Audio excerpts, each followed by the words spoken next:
1 April हा दिवस संपूर्ण जगभरामध्ये एप्रिल फूल डे म्हणून साजरा केला जातो.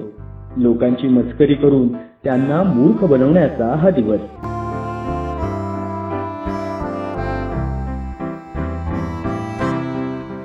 पण या एप्रिल फूल दिवसाची सुरुवात कशी झाली, यामागची नक्की काय गोष्ट आहे, हे तुम्हाला माहिती आहे का?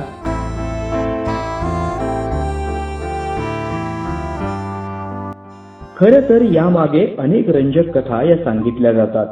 त्यापैकी खरी कोणती हे नेमकेपणानं कोणालाच सांगता येणार नाही.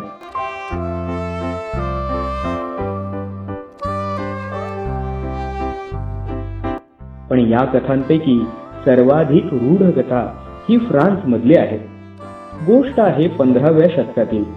तत्कालीन परंपरेनुसार फ्रान्स मध्ये जुलियन कॅलेंडर प्रमाणे 1 एप्रिलला नवीन वर्ष सुरू व्हायचं. पण फ्रान्सनं याच दरम्यान ग्रेगोरियन कॅलेंडर प्रमाणे नवीन दिनदर्शिका स्वीकारल्यानंतर 1 जानेवारी हा वर्षाचा पहिला दिवस झाला. पण काही लोकांपर्यंत हा बदल तेव्हा पोहोचलाच नाही किंवा थोडा उशिरा पोहोचला. स्वाभाविकच ही मंडळी अजून देखील 1 एप्रिललाच नवीन वर्षाचा पहिला दिवस साजरा करत होती.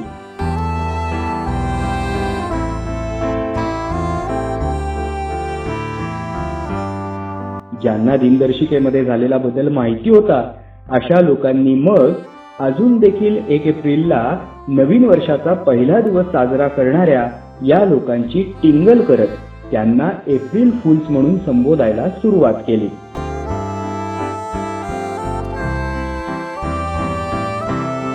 थोडक्यात काय तर नवं कॅलेंडर रूढ होऊन सुद्धा जे लोक जुनं कॅलेंडर वापरत होते त्यांच्या होणाऱ्या गोंधळाचं मजेशीर वर्णन करण्याच्या हेतूनं एप्रिल फूलचा दिवस रूढ झाला असं सांगण्यात येतं.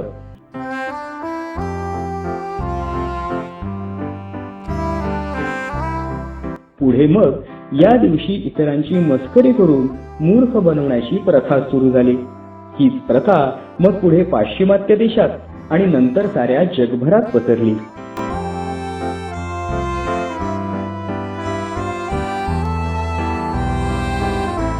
यंदा देखील 1 एप्रिलला एप्रिल फूल डे साजरा केला जाईल आणि या दिवशी लोक एकमेकांना मूर्ख बनवतील. मात्र मस्करीच्या नादात कोणाचंही मन दुखवलं जाणार नाही, कोणाचंही नुकसान होणार नाही याची देखील काळजी घेणं हे तितकंच महत्त्वाचं आहे.